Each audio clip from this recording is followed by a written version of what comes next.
All right, you ready? Yep. Let's have some fun. Well, hello and welcome once again to the DCL podcast, where we're inviting you to sit back, relax, and we'll be on our way shortly.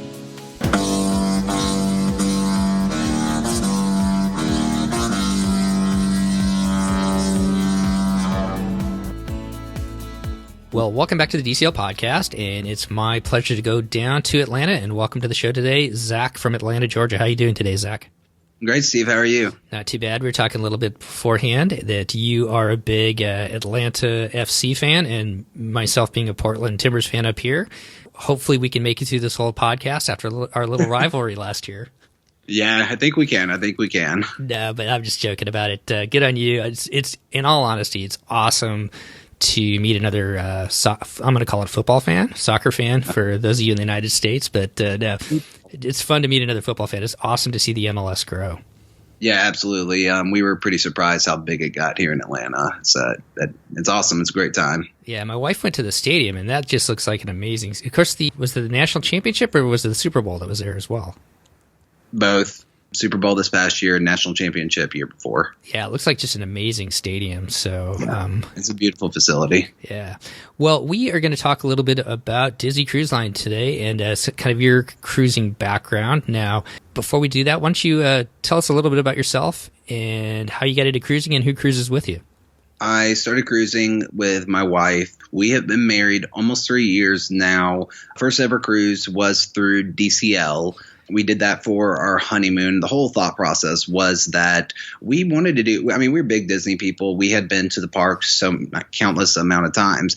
We were just, you want to do something kind of grand for your honeymoon. So we were like, well, hey, and this is funny because we're like, how about we do this Disney cruise? Because I don't think we'll be able to afford it in the future because, it's our honeymoon. We'll splurge for a Disney cruise. So that obviously we were very wrong on that. We took our first cruise, loved it. And here we are 2.5 years later being like, well, it's expensive, but we'll make it work. And we've been on 8 Disney cruises already. So, yeah. You guys got bit by the bug just like our family did as well. Because I think we started cruising basically that same time. Our first cruise was in 2015. So, okay, cool. Yeah. So, what other? So you talked a little bit about you went to the parks first. Did you know about Disney Cruise Line, or did you find out about Disney Cruise Line after you guys had been going to the parks? I knew about Disney Cruise Line for a while. When I was a kid, I really enjoyed Travel Channel documentaries, and I remember. I don't know exactly when it was, but it was while it was just the magic and the wonder, seeing a Disney Cruise Line documentary and thinking that'd be so fun. But obviously at that time, I'm not the one paying the bills, and that, continues into college. So kind of just had to wait patiently to try it out once, I had my own job. Well, I thought we'd do something a little bit different rather than you guys just got off your latest cruise. And if you tell everybody where that was. Yeah, it was a Star Wars Day at Sea cruise on the Western Caribbean on the Fantasy. Okay, and since you've been on so many cruises, I thought we'd kind of do the show a little bit differently tonight. And instead of just doing, talking specifically about that cruise, and we can throw some stuff in it as we kind of go along, but maybe we just talk about your cruising experience in general, and since you've been on so many different ones. Talking a little bit beforehand, you have also sailed with Royal Caribbean and Carnival. So not to get into a big dissertation about those two different cruise lines, but what is it about Disney that makes you guys keep coming back after you've experienced the other cruise lines as well? First off, cleanliness. And the Carnival ship was just not very clean. Had a great time, but that was the big thing, was just the attention to detail, the cleanliness. Like in our stateroom on the Carnival ship, day one, I found like a used fork and napkin under our bed. That's not good. And that kind of basically sums it all up. But yeah, it still was a great time. But that was, the lasting impression at the end of the day was how dirty it was. The Royal Caribbean ship, we loved it. We really did love it. I would say the biggest difference would be just, the theming of Disney. We do love Disney. And just a little better service. The service was still very, very good on Royal Caribbean, but it wasn't consistently great. It wasn't consistently excellent. We had some great crew members that we met, but we also had some mediocre ones where, on the Disney ship, everyone is excellent. I'm immediately calling everybody by their first name as much as I can. I remember our very first cruise, we told someone at guest services once, and then a day and a half later, he remembered our name. So it's like I said, it's basically the excellence of the service, the attention to detail, and the cleanliness that really, make it stand out. And then because we love Disney, that Disney magic is also there. So that's kind of what, the cherry on top. Yeah, and I can totally relate to that. I mean, we love the atmosphere just like you do because of the kind of the Disney atmosphere on board the ships. We've only cruised with Norwegian. I really want to do Royal. We're trying to figure out how to fit one of those in because I know so many people have cruised with the Royal Caribbean and, speak highly of it. And we do love Norwegian. That's kind of our cruise to go when we go with kind of our other two couples that we cruise with. And, but it feels more like a hotel, like a good hotel, a nice hotel, but it feels more like a hotel than kind of, I don't know, there's something about Disney with the atmosphere. It just feels like more of an adventure, I guess. Yeah, I can agree. And I would recommend Royal. I definitely recommend it. So when y'all can do it, do it. Awesome. And like to your point as well, it's been fun. We've been on the Magic 3 times and we've watched somebody in guest services. He started just working, as kind of a frontline employee in guest services. And now he's moved up into the management part in guest services. And he still remembers our names from the first time. And it's amazing. I mean, because it's been usually over a year or so in between cruises when we've been on the Magic. So yeah, it is pretty amazing the service that you get on board. Yeah, absolutely. So, okay, well, what type of cruises have you guys taken then? So for the most part, we've done a lot of Bohemian cruises on the Dream. And also we did one Bohemian cruise on the Wonder, but it was still that standard, 4-night itinerary, go to Castaway, and then go to Nassau. The best itinerary we've ever done, I know Christy says this all the time, are the double dips on the Dream. So that, if I'm recommending itineraries, you just have to pick one. A lot of people say Alaska, I haven't been there yet, so I can't speak to it. But if someone says, pick a cruise, go, I say double dip immediately just because we just love going to Castaway. I feel like Castaway is, you pay this premium for Disney Cruise Line, and Castaway in our minds is like part of that premium. It's what makes it worth it. And then other than that, we've done one Eastern Caribbean on the Magic that was unique because it was in 2017. They were repositioning from San Juan to Port Canaveral before the transatlantic crossing. So it was a great deal for a 6-night cruise. Repositioning cruises are great values. And we got to go to Antigua, Tortola, and St. Kitts, and then obviously Castaway. And then we've done 3 Western Caribbeans, obviously the one that I just went on. Then we did another Western Caribbean on the Magic. It was a 5-night and only stopped at Cozumel. And then we've been on the Fantasy before, but that cruise got cut short because of Hurricane Irma.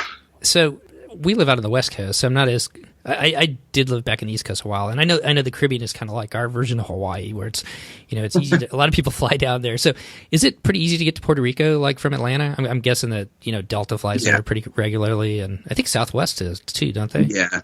It was about a 2-hour flight, if that. Okay, so sorry, go ahead.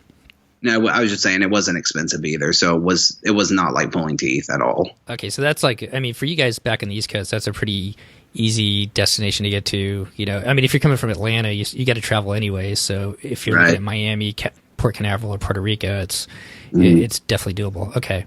Yeah. So let's go back to your other point, and this is one that Christy and I have gone back and forth on. If somebody's going on their first cruise, what would you recommend? So do you think you'd recommend doing the double dip Castaway Key? So that's like that's a 4-day on the Dream? Rather than going to a destination itself? Yeah, absolutely. So we did the 5 nights. So I know they do a few 4 nights, a few 5 nights. Personally, I say do 5 nights. Granted, I've been on a few cruises and they always say kind of play it safe, do that 3-night, that 4-night. I've done one 3-night before and it was too short. So that's why I never recommend the 3-night. If you've never been on a cruise before, 4 nights is going to feel like a long time.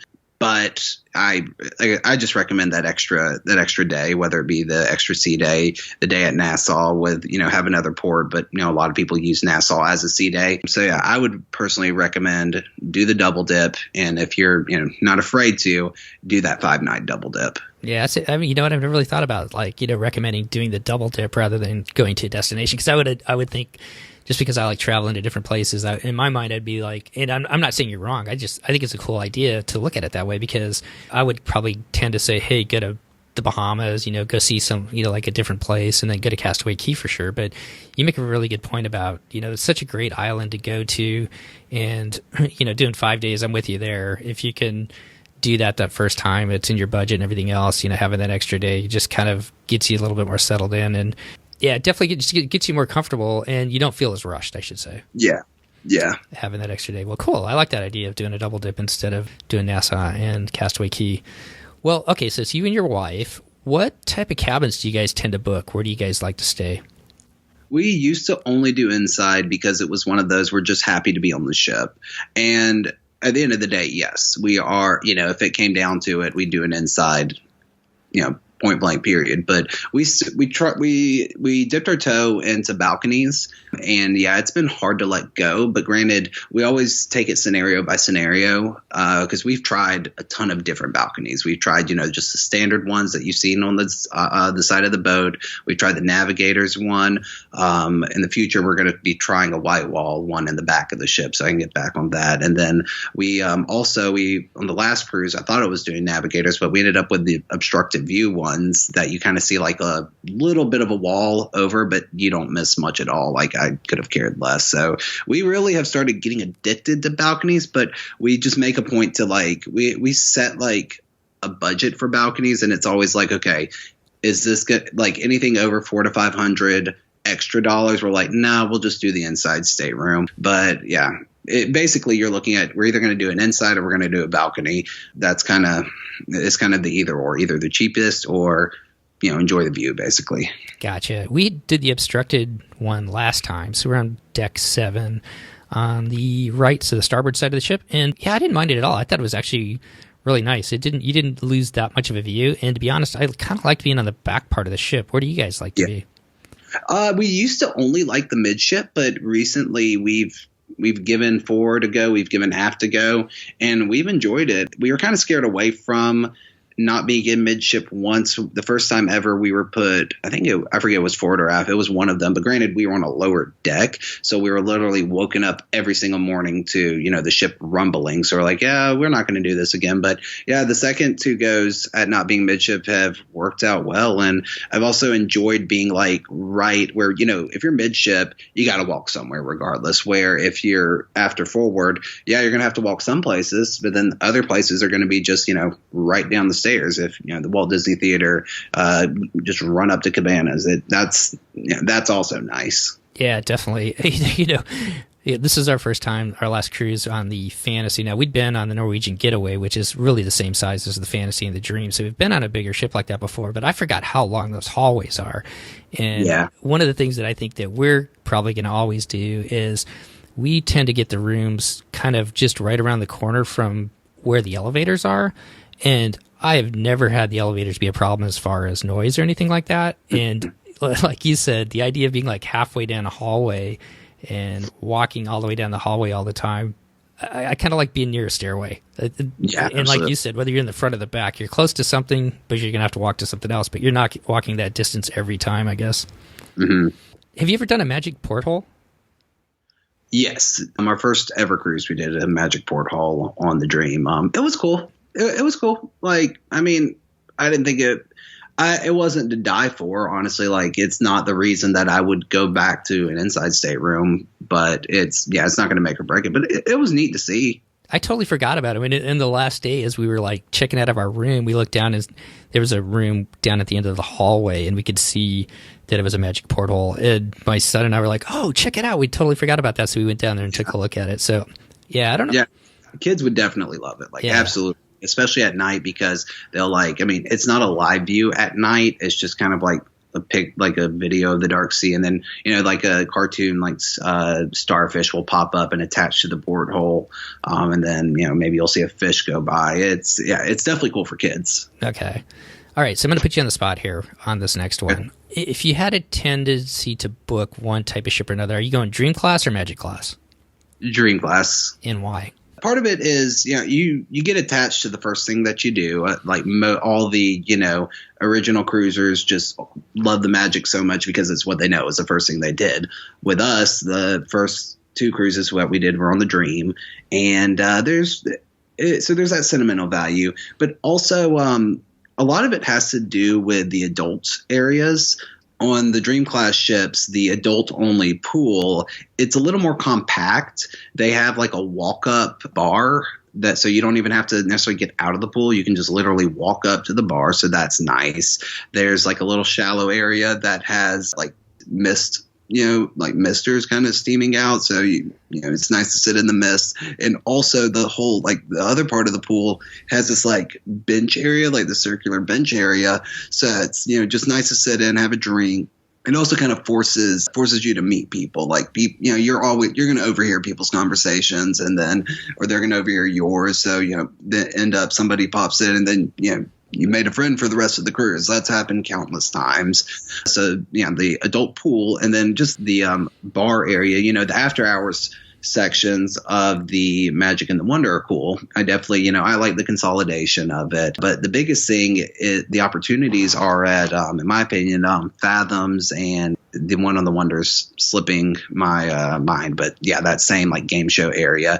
I think those just kind of have an opportunity. They're cool, and they have some theming, but not compared to the Dream Class ships that has the District on the Dream, and then Europa on the Fantasy. I'm a big fan of Evolution, so that the game show club, whatever, on the Dream. I just think the theming is so cool. I just think it has this really like cool like environment, all that. And then also Pub 687, the sports bar on that area, same thing. It's just very unique. They have unique craft beers just to the ship. And also they have this one area that literally is just recliners that face the TV. So we went during football season once, so that was nice to just sit and watch football on the recliners. And then Europa is like nothing else. Like I'm curious to see if the new ships even have something as just cool themed as Europa on the Fantasy, especially that little central area, La Piazza, that you got to see it when you were there. But the bar being a giant carousel that's just so cool. Yeah. So I went in a little biased, like you said. Our first cruise was on the Wonder, and I've since become to really enjoy the Magic. We love the Magic, and I guess I don't even have an answer for this anymore, because I think I like aspects of both. But the one thing that I really loved about the Dream Class ships, or being on the Fantasy at least, was, especially, and maybe for you guys too, and I don't want to make this about having kids or not having kids, but going out and doing some of the adult themed activities later during the day or in the evenings, just because there were so many more people on those ships, it seemed like there was more people that showed up for them, and it made them a lot more lively, I guess. Yeah. And I would also agree kind of as far as like with more adults too. That's something that we've noticed on the Dream Class ships is there's more, because we're in our 20s without kids. So we're looking for other people that are in their 20s, either without kids or they're not sailing their kids, but the same stage of life as us.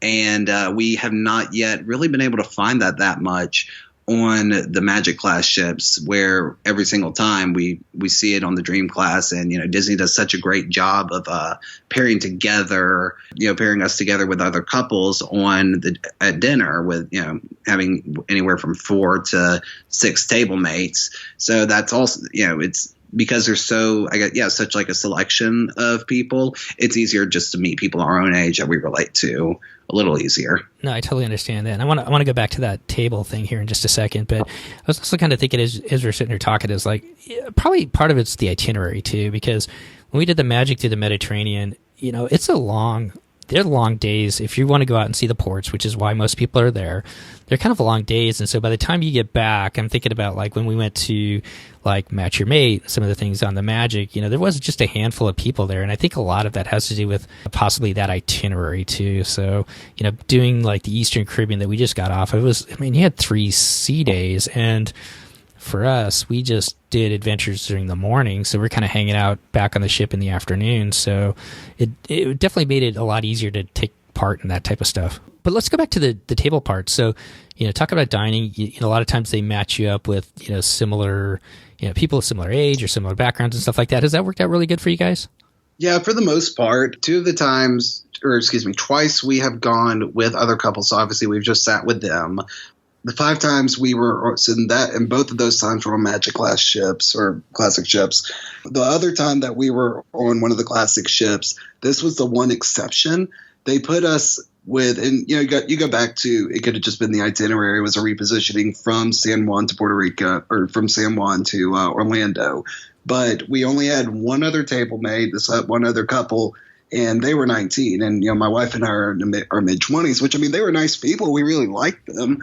But we were just at like such a different stage of life, where they're talking about high school still, because it's a few years away. We're like, oh, we just bought a house. So it's very, very different. But yeah, other than that, we've had great table mates. We've kept in touch with some of our table mates, met up with them sometimes, those that live in the Southeast, met up with them afterwards for lunch or dinner or whatever. Most of the time we're adding them on Facebook, just to at least see, try to keep in touch what everybody's up to in their lives, post Disney cruise.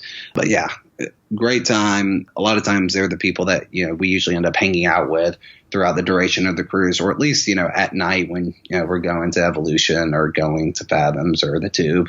Speaking of those, what are your favorite places to hang out? What are some of your favorite bars or venues to hang out at?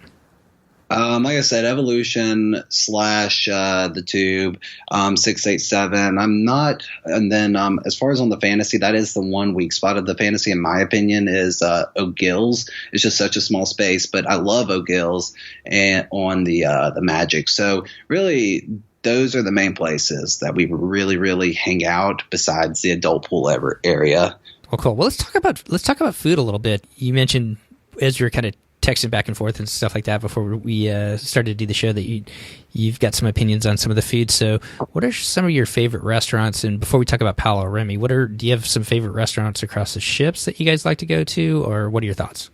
Oh yeah, definitely. So that is where the magic and the wonder really reign supreme, in my opinion, is the restaurants between Rapunzel's and Tiana's. Both are amazing, their own unique experience, and it just nothing like it exists on the Dream and the Fantasy, and then the Animator's Palette that you had on the Magic and Wonder. I'm a huge fan of Sorcerer Mickey. I love Fantasmic. He comes out to the Fantasmic music.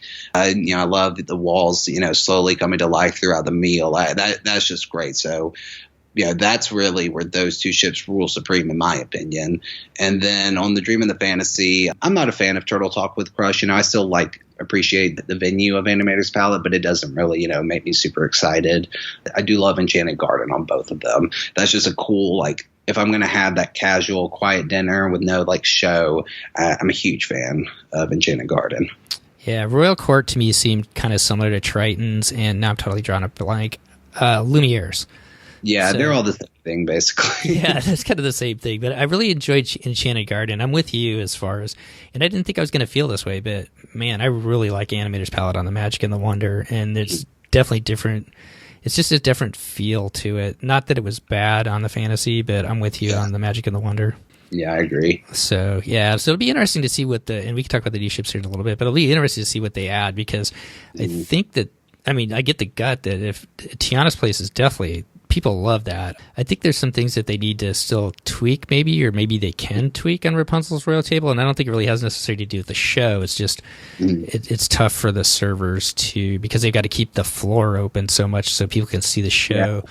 Maybe they won't be able to do that on the Magic, but maybe on the new ships they can build the space so that it flows a little bit better for the servers. But yeah, I think I can't imagine that they're not going to do something like that.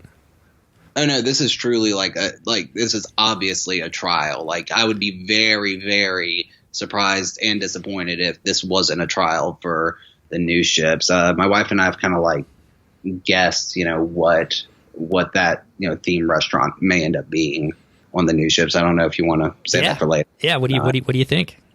Coco is our go-to. I feel like that'd be a very easy one because, first of all, it could just be, Rapunzel's Royal Table is a celebration of Rapunzel's birthday. Tiana's Place is a celebration of Mardi Gras. This would obviously be a celebration of Dia de los Muertos.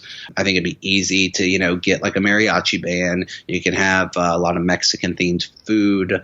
The question really would be the characters, or, obviously they don't even have to do characters, but I guess that would be the big question mark is, can you get characters? Because, both Rapunzel's and Tiana's are basically character dinners.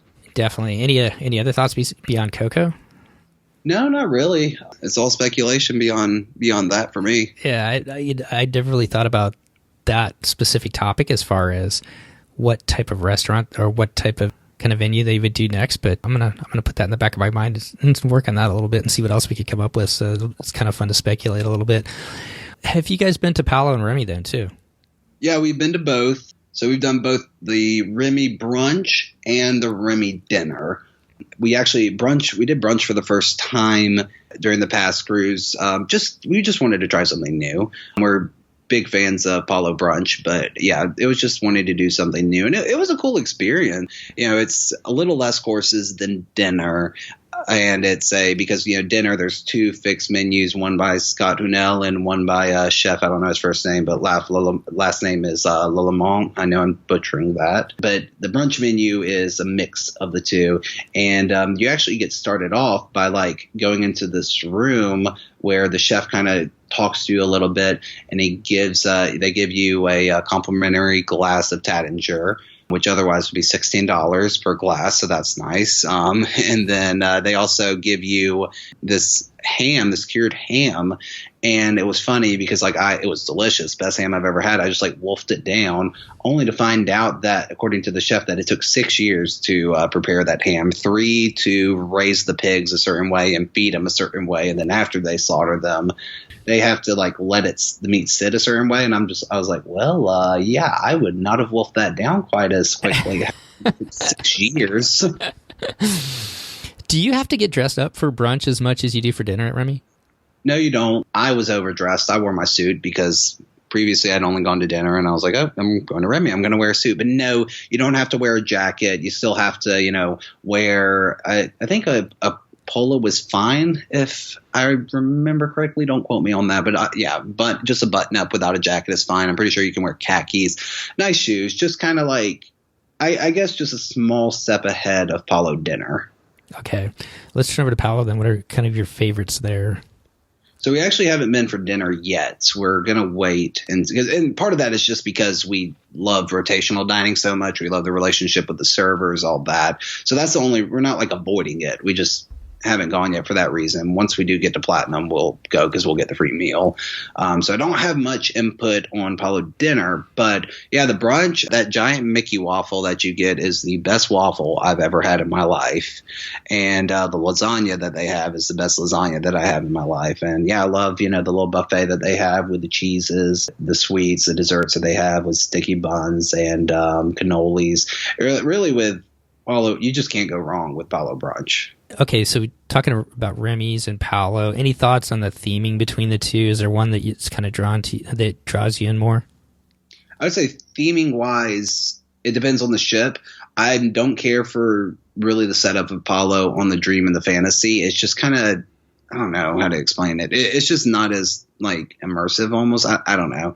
I just don't care for it on those two ships as far as the setup and the theming, but I love it on the Magic and Wonder, how there's that long hallway with the Italian mask and the wines and all that. So I would say I'm a big fan of that. But even though I like Palo better than Remy, I just can't complain about the overall theming of Remy. How especially they have the Gusteau's room from the movie.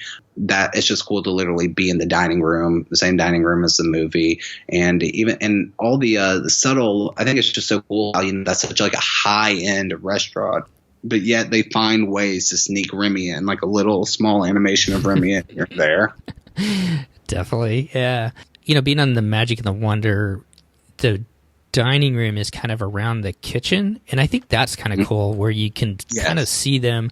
Not only you're looking out on the sea, because everybody's got a view of the sea, but also you've also got views of the kitchen, and I think that kind of adds to that whole atmosphere as well. Oh yeah, absolutely. Obviously, in life, if I go to a nice restaurant and they don't have an open kitchen, I'm like, all right, how nice is this restaurant? That was the other thing that I kind of took that away too. I didn't really talk about it the last show, but there is so much more theming with the masks, and then they've actually got the books out there where you can sign, and I don't remember seeing that you could sign that you'd been into Palo on the Fantasy, but on the Magic and the Wonder, they always have you sign when you come into Palo, which I think is kind of cool. Yeah. So yeah, a little bit more themed. I'm gonna throw something out here. Have you ever seen the hidden Mickey in the Remy picture as you walk up to Remy and Palo that's on the staircase? I don't think I have. I feel like I'd remember it if I did. So we're going to go with no. Okay, well, I'm going to thread out here, and if you don't want to listen to it, then fast forward it really quick. But they showed it to us in the Art of the Theme Show tour. I will put this up. I will send it to you at least for sure, Zach. But if you're looking at the picture on the right-hand side, there's a shadow on one of the houses, and it's actually the Walt and Mickey statue. That's awesome. Yeah, it's really cool. I got that from the Art of the Theme Show tour that I just went on in the fantasy. So I'll send you that picture, and I'll put it up on Facebook as well for people to see. Yeah, so a lot of cool little theming back there in those spaces. Well, let's go to some of the things that you guys like to do on board. What are some of the adult activities that you guys like to go to? So me and my wife are very, very different. She'll sometimes, like, right before the cruise, people will ask her, where are you going? She's like, I don't know. I just show up. Like, all she cares about is just being able to sit at the pool with a drink in her hand and a book. That's it. So obviously I'll join her for that. But sometimes I'll kind of branch out. I'll go to some of like, I've done mixology classes before. Those are a lot of fun. I'll do some of the adult trivias, all that. And then obviously at night, we basically from 10 o'clock to 12 o'clock, we're in whatever, Fathoms, Evolution, depending on the ship, whichever one of those. Watching the different things that are going on there. Yeah. And Disney does such a great job getting club hosts. That's always, like, literally our two first questions when we get on a ship are, okay, who's going to be our club host and who's our table mates is our first two questions. So great job with hosts. Have you had Chris before? He's from England, I believe. Oh my gosh, yes, I love Chris. He's easily the best. Like, I told him, I was like, we have been on quite a few cruises, and you're the best club host that we ever have had. Like, we were best friends. Like, my wife, multiple times, her and I wander off real quick, and then she'd turn the corner, and I'd just be him chatting it up. There's this whole story about him losing, like a whole saga of him losing his clipboard that just went on throughout the day, that ended up with a dance off between him and one of the other people. Like, it was a great time.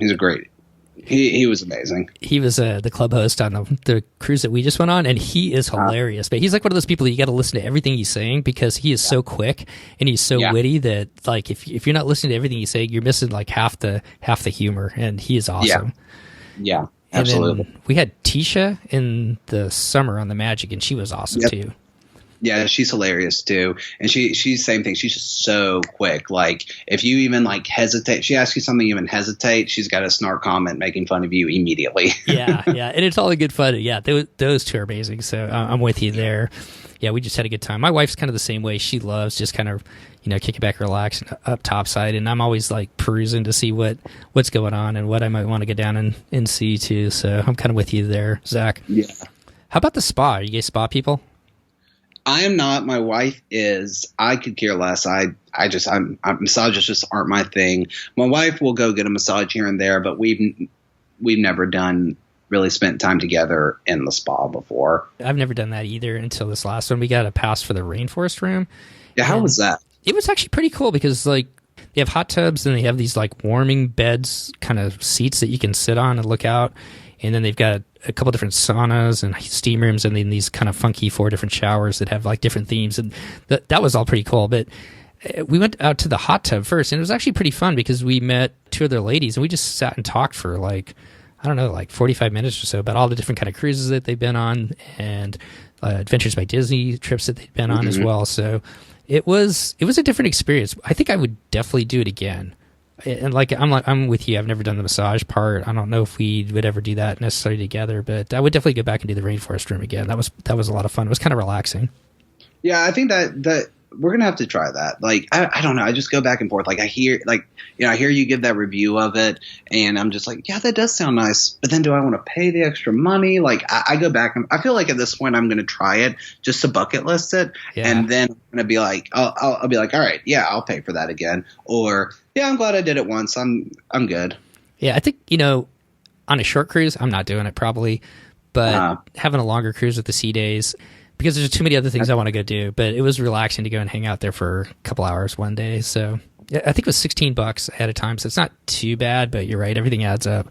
Well, let's see. What haven't we talked about? What do you want to talk about? Anything that we've talked about on board the ship that you guys like to do that we've missed? I think the clipboard story is kind of funny, honestly. Real quick. Yeah, go for it. Yeah, I'm not as funny of a person as Chris, but It still. So yeah, it was on one of the days of the trip that it was actually a port day, but we didn't really want to go to port. So, my wife hangs out at the pool. I went and go play a trivia. So I go to the first trivia, and Chris is kind of flustered at this point because he's just like, I can't find my clipboard. Where is my clipboard? Someone goes, well, are the answers on the clipboard? He looks, he's like, well, what do you think? And, his sassy British voice that I can't imitate. So, it's just kind of funny because throughout the trivia, he's just talking about this clipboard, and I'm just like, oh, haha, this is amusing. I'm sure it'll be a funny story to tell later, or ask him later, like did you ever find your clipboard? And he just told us like, hey, FYI, if y'all see Lexi, point to her and say, I know you did it. So move on to the next trivia. Apparently, in between, people did see Lexi. They did point at her. She was like, what is happening? Really confused, all that. We'll get to the next trivia. It's another guy hosting the trivia, and he has a clipboard. And I think to myself, ha, ha, ha, I wonder if that's Chris's clipboard. Well, about halfway through the trivia, one of the other entertainment ladies, she's like, there, it just walks and she's like, there it is. And like the whole trivia pause is, and the guy's like, just so confused. And she's like, that's Chris's clipboard. He's looking for it. She's like, and he was just like, I'm just using my clipboard to hold trivia. So she's like, no, I'm getting Chris. Calls Chris, and the poor guy is just like, all right, well, I'm going to try to move on through trivia. Once again, to be interrupted by Chris just struts on in. There it is. I've been looking for it. I went and accused poor Lexi, blah, blah, blah, blah, blah, blah, blah. And the girl that had like interrupted trivia, she's like, all right, there's only one way to settle this. Dance off. So she gets out this like little stereo thing, and they start playing Time of My Life. So they try to do the little jump with Chris being the woman in the air. That was a disaster. It was really fun to watch. And yeah, so from there, like, Chris is just like, I owe Alexi an apology, blah, blah, blah, blah, blah. And after that trivia, I see Chris, and I was just like, was that rehearsed? Because just seeing that dance off out of nowhere just was so funny. It's just one of those, like, things that's like, is Disney rehearsing this, or is this just like some Disney magic of them just hiring great entertainment people and knowing how to, just go along with every scenario?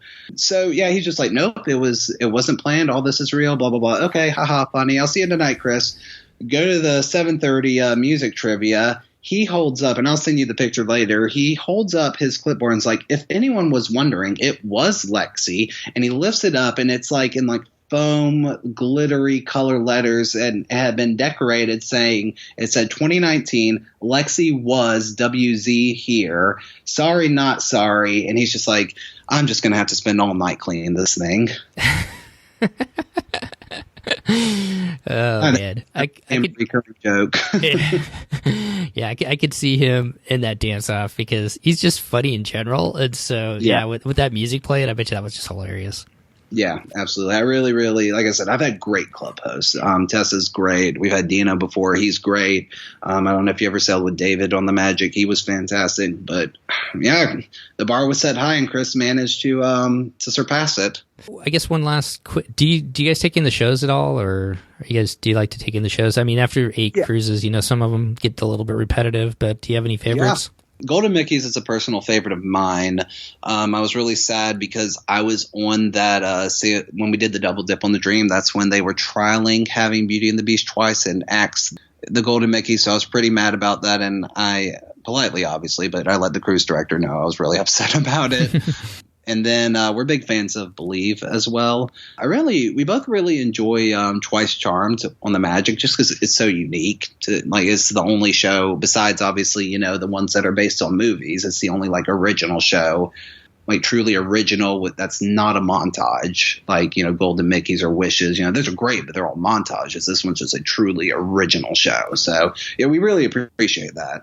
And I forgot to ask, they didn't play Aladdin this time when we were on board. They had additional kind of onboard performer come on, so I'm not sure what was going on. Yeah, I think they were. You were on it a few weeks after me, and I got to see Aladdin, so that's interesting. Yeah, I think I should have asked about it. I think it was they were tweaking something with the show or changing something up. I'm not sure what it was, but yeah. So we didn't get to see that, but we did get to see Believe this time, and that was a lot of fun. That's the first time I'd seen that.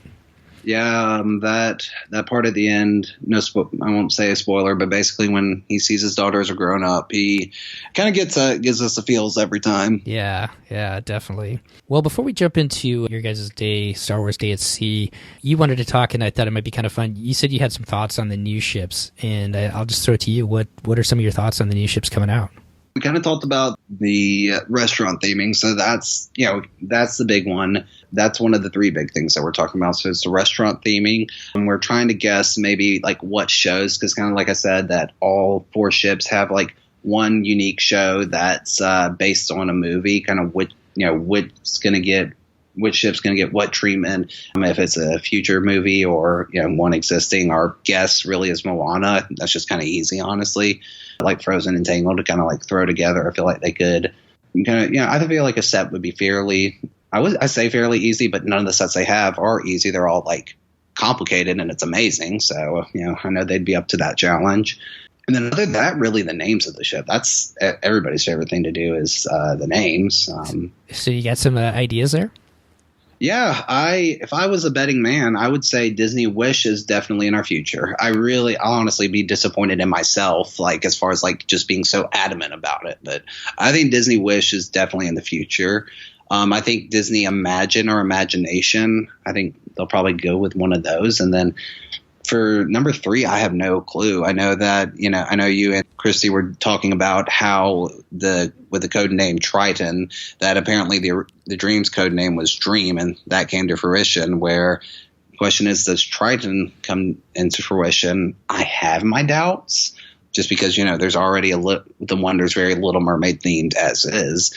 But yeah, once Christy had said that the code name for the Dream was the Dream, then I was like, well, maybe it is going to be Triton.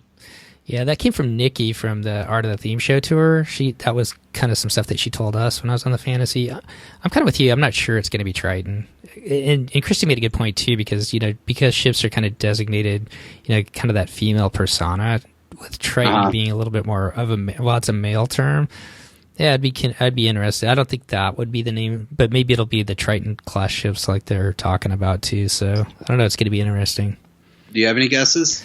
I haven't sat down and really thought about it, other than I've heard Wish banded around, and I'm with you. I bet you one of the three will probably be Wish, and I like Imagine as well. Beyond that, I probably need to sit down and think about it, so I don't. I'm bringing it weak today, so. We got a few years. Maybe we'll hear something at D23 Expo. I think I'm getting my hopes up a little too much. I have a feeling Disney will save all that for 2021. But, I have a small bit of hope in me that we'll get at least one ship name at D23 Expo this summer. Yeah, there is the potential for that, because from what Florian said, I think the steel cutting is going to be sometime in the fall, with the build coming after that. So exciting. Yeah, definitely. Well, okay. So we are going to now talk about your Star Wars Day at Sea. So if anybody here wants to cut the show off at this point and don't want to hear any spoilers or anything like that, we probably won't have a ton of spoilers, but just in case you want to experience the whole day without knowing about it, you can, we'll just kind of end the show here for you. And thank you for coming and listening. But for those of you who want to stay on and hear all about Zach's and his wife's Star Wars Day at Sea, then stay with us and we'll kind of jump into that. But before we jump into that, the new trailer dropped today. So this episode, unfortunately, will come out a couple of weeks from now, so it would be breaking. The internet's already been a buzz at that point. Yeah, I know. By then, everybody will know the whole story. But any speculation? I was a little disappointed as far as the name Rise of Skywalker just sounded stupid to me, honestly. I don't know. It's especially after the mixed opinions of Last Jedi, where Force Awakens was clearly a fan service, which I was fine with. I loved it. The Last Jedi was a huge twist away from everything that we're used to, which, of course, everyone had to say, well, I hate that, even though it was the same people that hated, Force Awakens being a fan service. So, with Disney or Lucasfilm bringing in J.J. Abrams, I was like, all right, they're probably going to go back to a fan service. And then I hear Rise of Skywalker, and I'm like, oh, that's terrible. I don't like that. It's almost too fan service for me. And, the trailer looked like one giant fan service. And I'm a little scared more so for inconsistency of this trilogy. from going from fan service to deviation and what looks to be like fan service. But overall, I was excited. I still enjoyed the trailer, and I'm still excited for the movie. I'm a huge Star Wars fan. So, yeah. How about you? So I've only watched it once. I'm with you with the whole J.J. Abrams thing, only because... But, I've listened to a lot of other people talk about it, and I guess, you kind of have to put yourself in, like, the shoes that you're in. So, like, for me, I remember, and I'm old enough that I went to the original Star Wars in the movie theater. I was pretty young, but I went to it. So those are like the real Star Wars to me. And then when the prequels came out, I liked them going to them, but I have a hard time watching the third one. Oh my gosh, the dialogue is so bad in that one for me. Yeah. But then, I agree on those. So as a kid, I'll tell you right now, as a kid, the action in it is very fun. Just as I grew older, I was like, oh, these actually are not very good. Yeah, but that's what, I listen to other shows and people talk about it. They're kind of like, but you're like your generation that grew up, like that's your Star Wars. And so I'm kind of thinking like I'm watching my kids now, and like my youngest is our big Star Wars fan, and it's kind of like this version of Star Wars. These three are kind of his Star Wars. So. So I guess there's a lot of different angles to my feelings about it, I guess. So I appreciate it for that. He loves it. He's loved all of them. He loves the prequels. He loves watching everything. Matter of fact, he wanted to watch, the number 2 movie, which I'm totally was it Clone Wars? Attack of the Clones. Attack of the Clones. So we watched that the other night. And so, I mean, he still enjoys all of them.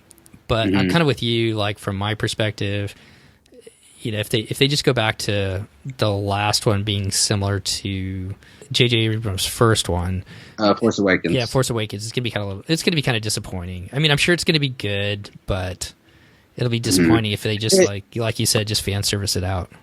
Yeah, I mean, like I said, it's all about the consistency. It's like, are we going to fan service or are we not going to fan service? Which one? And I have a feeling that this trilogy is going to get stuck in that. But I mean, at the end of the day, though, this trilogy has given us great characters. I mean, Kylo Ren is one of just the most complex characters we've seen in a Star Wars movie. Rey's fantastic, especially in this generation where with Wonder Woman, Captain Marvel, where girl power is such a big thing. I think Rey is huge for that.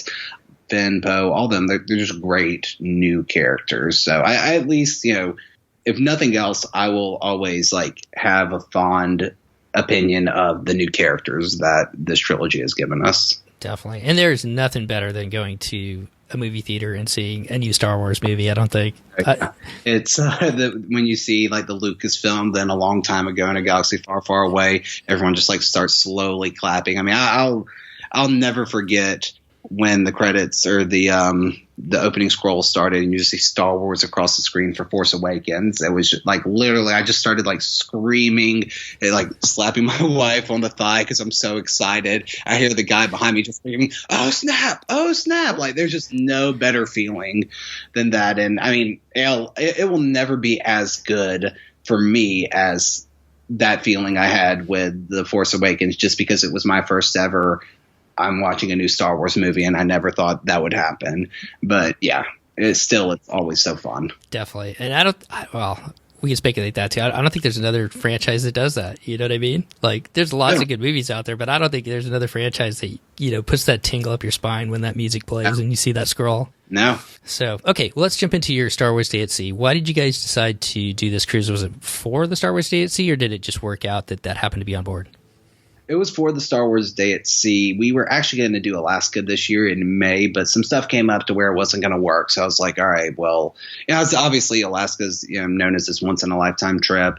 And obviously I'm pretty disappointed. I was like, well, what's the next, best thing, I guess, as far as, and I was like, well, hey, Star Wars Day at Sea is its own unique thing. It's on my bucket list. And at that point I was like, I don't know when I'm ever going to be able to do it. So I was like, well, we made it work. We went to the very last one that was a Star Wars Day at Sea. So that's how adamant we were to make it work. So what can you book ahead of time? Were you able to book anything ahead of time? There are some character meet and greets that you are able to book ahead of time, which our options were Darth Vader, Chewbacca, and then C-3PO and R2-D2, which we went with the droids because we've met everybody else in the parks already. Could you book all of them, or could you just book one of them, one of the three or something, or how did that work? I think it was only one because I tried to book multiple and it wouldn't let me. So to my knowledge, only one. Okay.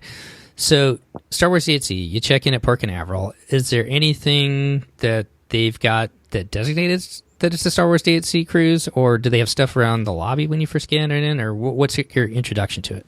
As far as like in the lobby itself, there was not much as far as like the Port Canaveral terminal lobby, except that 900 little kids are running around with lightsabers and everyone's wearing a Star Wars shirt or hat or whatever. Though that being said, on the my wife and I, we took a Snapchat picture, and there was a Snapchat filter that said like Disney Cruise Line Star Wars Day at Sea. So that was kind of cool that they already have it going there. But once you get into the ship, they have to your left, so kind of where like during Christmas, the Christmas tree would be, there's this giant, I don't even know what to call it. It's almost like a stand or something. It's like this backdrop of the Disney cruise ship.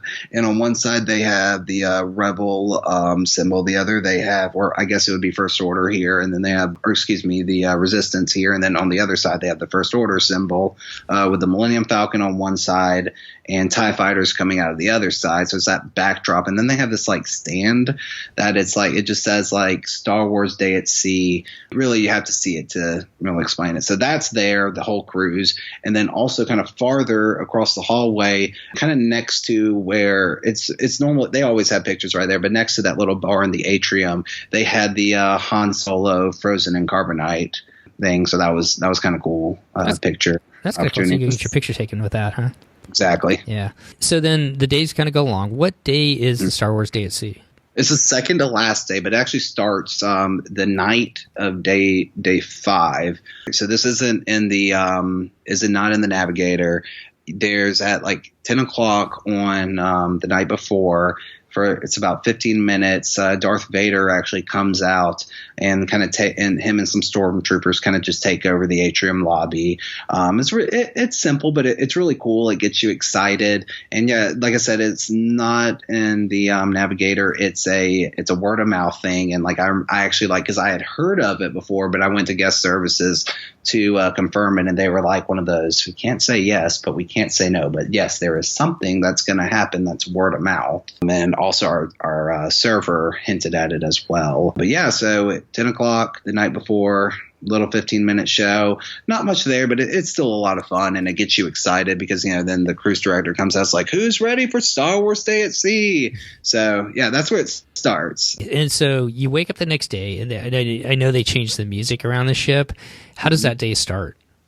So first thing that a lot of people went and did is signed up for the Porg scavenger hunt. I know you had another listener that did a Star Wars Day at Sea as well. Talk about it a little. You go, you get your little Porg. It's like a card, and then she talked about it how, you know, you're having to find the little areas where the Porg supposedly like started destroying the ship, and there's a symbol, and it tells you basically where to meet that night for a special picture, which I found out later only the kids are allowed to be in that picture. That was not specified to me when I picked up my card, but whatever. But yes, adults can still have fun doing the scavenger hunt. So that's where it starts. And then from there, really, you just look at your planner and you get going.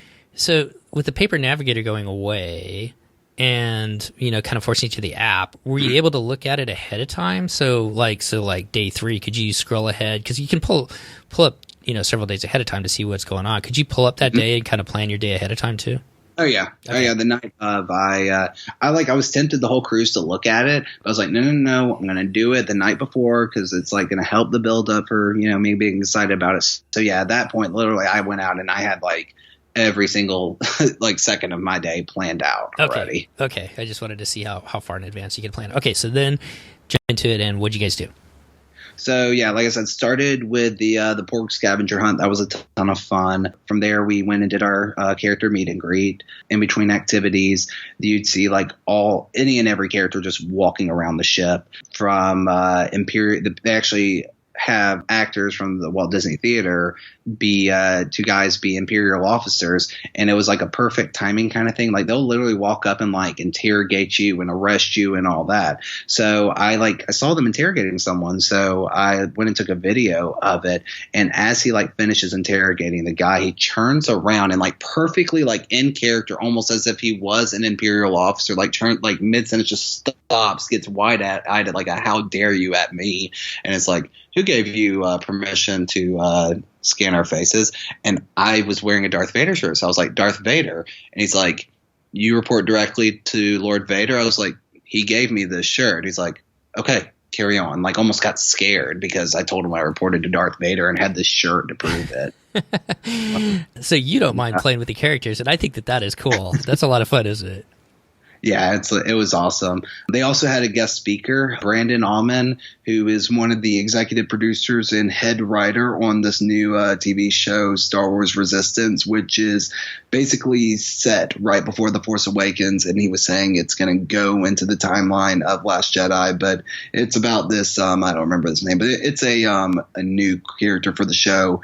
And Poe Dameron has a huge part in it. They even have Oscar Isaac able to voice it. So they just showed us an episode of it, and then he kind of told us his story as far as like his journey, because he's also done like Teenage Mutant Ninja Turtles for Disney Channel. And yeah, it's just so cool to hear someone talk, and he knows. I actually asked him what the name of the new film was, and obviously he couldn't tell me, and I wish he had told me so I could go ahead and be disappointed then. Yeah, and like just to see pictures of him with these actors, these actresses, to see a picture of him sitting at the Lucas Ranch with writing the series, all that. So yeah, that was really cool. And yeah, other than that, they obviously the character meet and greets they had this like little craft. They had the same art stuff that they would have on normal days, instead of like drawing Disney characters or drawing Star Wars characters.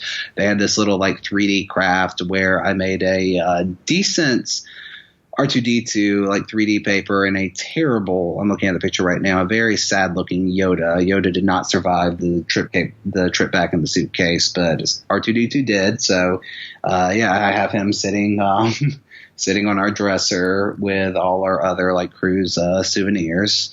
They have trivias, obviously. So, and then during the day on the pool deck, they have like pool takeovers by Boba Fett, which actually I was kind of disappointed. And that I didn't think it was that cool. I thought it'd be more fun. But anyway, that was just my opinion. Peter, the cruise director, he was actually just dressed as a full-on Jedi. Like, it was actually a very impressive Jedi costume. So I got a picture with him.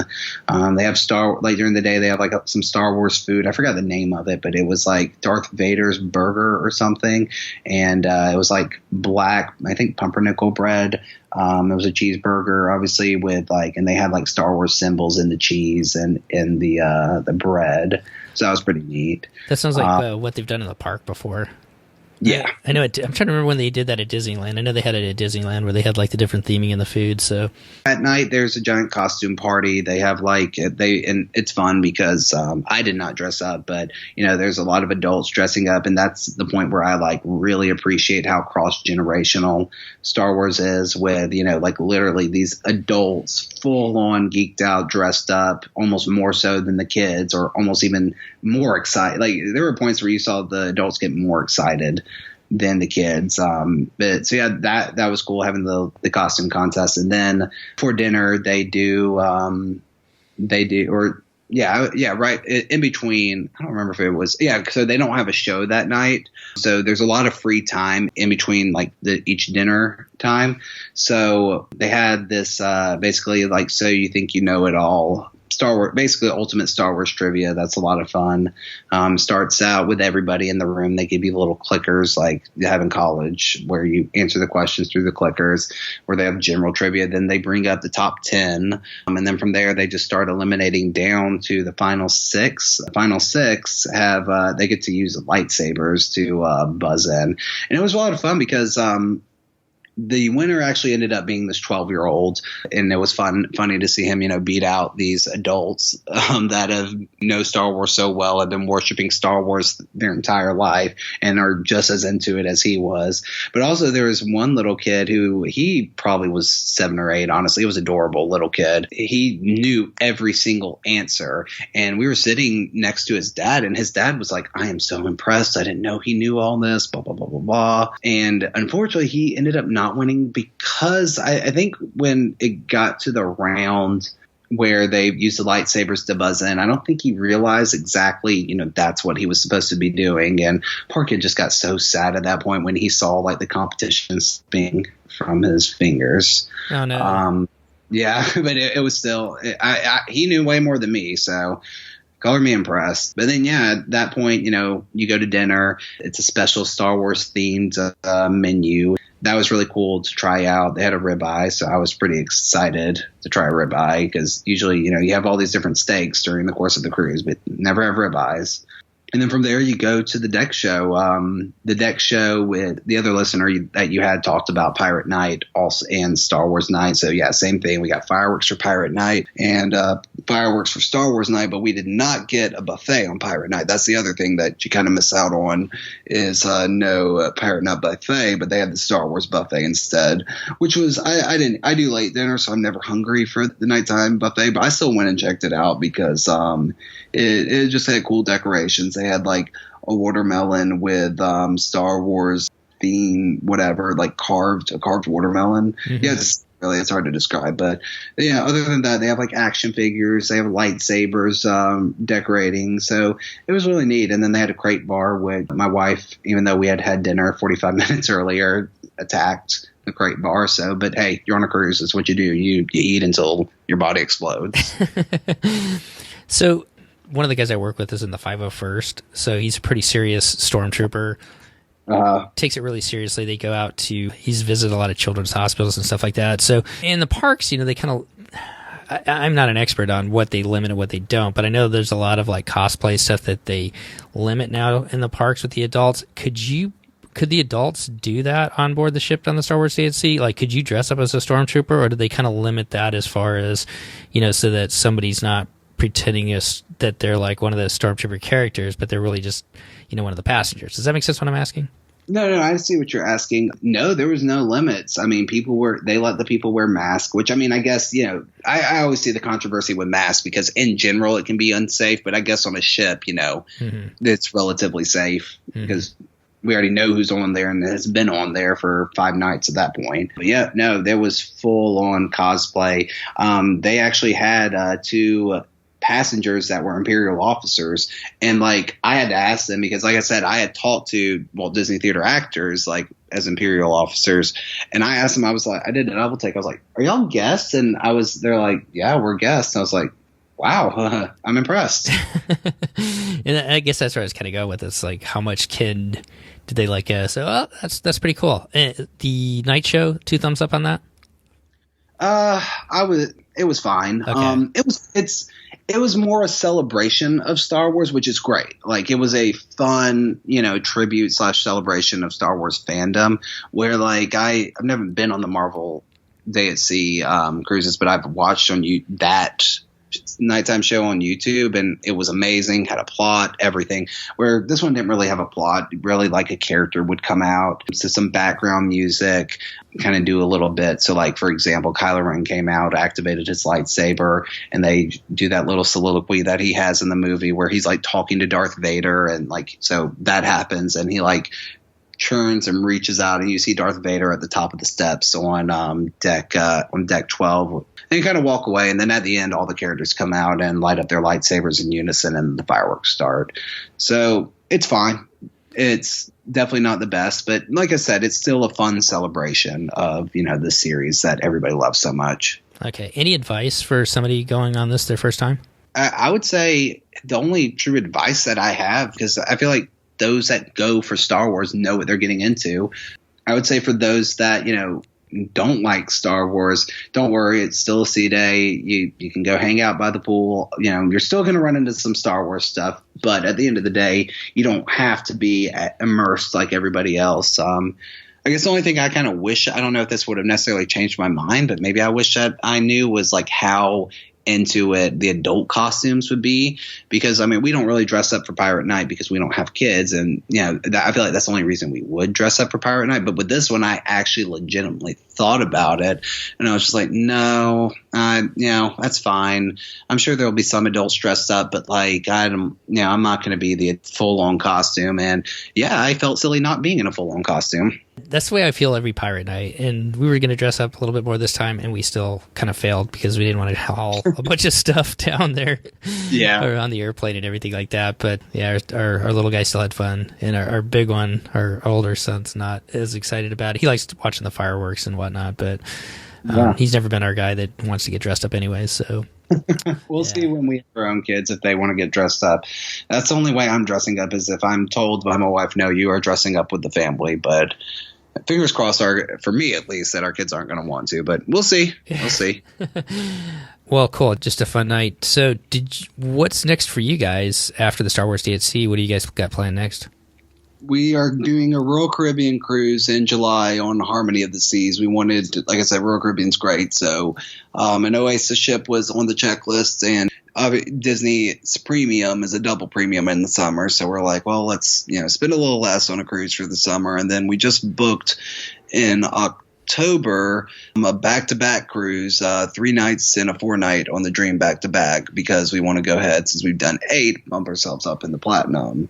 And then other than that, we have, 2020 is far away, so not like getting too excited yet, but we were able to book a room on the Hawaiian cruise that comes back. So we'll see what happens, but yeah, hopefully we get to go on that. We'll see. And we booked Alaska for 2020 in August as well. So got a lot planned out. It's just obviously, I don't get too excited about it I won't get too excited about 2020 until I'm in 2020. But in the meantime, I'm looking forward to Royal Caribbean and to the back-to-back on the Dream to get the platinum status. Yeah, congratulations making it as far as you have so far, and it'll be cool once you get those 2 under your belt and make it up to platinum as well. And that'll help you out with the new ships coming for sure. Yeah, exactly. Get the best price I can on day one. Well, Zach, I really appreciate you coming on. It's been a lot of fun talking to you today. And when you get back from your Royal Caribbean cruise, we like to kind of compare and contrast. And since you've been on so many different Disney cruises, it'd be awesome to have you come back and kind of give your thoughts on Royal Caribbean, and we can talk about it after you get back this summer. Oh, yeah, I'm excited. Well, best of luck to you and Atlanta United FC as the MLS season starts. And super fun talking about DCL. And when you get back this summer, let's do it again. Sounds good. I'm excited. Thanks so much for having me. Definitely, Zach. We'll talk to you soon. Take care. Bye. Well, that's going to wrap up our show today. Once again, I really want to thank Zach for coming on and sharing his and his wife's just amazing experiences cruising with Disney Cruise Line, and also their Star Wars Day at Sea. And if you are interested on sailing on a Star Wars Day at Sea, go ahead on over to DisneyCruise.com and you can check out the itineraries they have available for 2020. Right now, all of the Star Wars Days at Sea are run on the Disney Fantasy, and looking at the dates that they have available, they have Eastern Caribbean sailings January 11th, 25th, February 22nd, and February 8th, and then they also have some Western sailings aboard the Fantasy as well if you'd like to go to the West, January 4th, 18th, February 1st, February 15th, and February 29th, so you can find out all the information and the rates for just enjoying just that beautiful, wonderful Star Wars Day at Sea like Zach and his wife did over there. And what an amazing time with Galaxy's Edge opening up this weekend. For all of you who may be able to attend that down at Disneyland, just have an amazing time. I can't wait to see all the different pictures and people's reactions spending time in Black Spire Outpost. We'd also like to remind you that if you would like to help support the show, we do have a Patreon page up and running. It's over at patreon.com/DCL podcast. You can go over there and find out all the information all about that if you would like to partner with us and support our show. In addition, I'd really like to thank all of you who have taken time to go over to iTunes and leave us an iTunes review. That really helps us get the show known within the podcasting community and helps us grow it as more people are able to find it. And those iTunes reviews help us do that. So thank you to each and every one of you who have taken time to do that. And if you'd like to do that, we sure would appreciate it. So between now and our next show, if you'd like to get a hold of Christy and I, you can always reach me, Steve, at steve@dclpodcast.com. Also, Christy and I are over at Facebook at DCL Podcast, and I'm on Twitter at DCL Podcast. And of course, you can always find Christy over at packyourpixiedust.com, Christy at packyourpixiedust.com. She's also on Twitter at packyourpixiedust, and that's PackYR Pixie Dust, that is, and on Facebook at Pack Your Pixie Dust. We love interacting with each and every one of you, so if you have any questions for us, feel free to reach out, and we will get back to you just as quickly as we can. And if you'd like to come on the show and share your experiences either with Disney Cruise Line or Adventures by Disney or some other topic that you might think our listeners might be interested in, reach out to us and we'll do the best we can to get you scheduled just as soon as we can. So between now and our next show, if you are heading out on your next vacation, all of us here at the DCL Podcast would like to wish you fair winds and safe travels as you head out on your next adventure. Once again, thanks for coming back and taking a listen, and we'll see you next time on the DCL Podcast.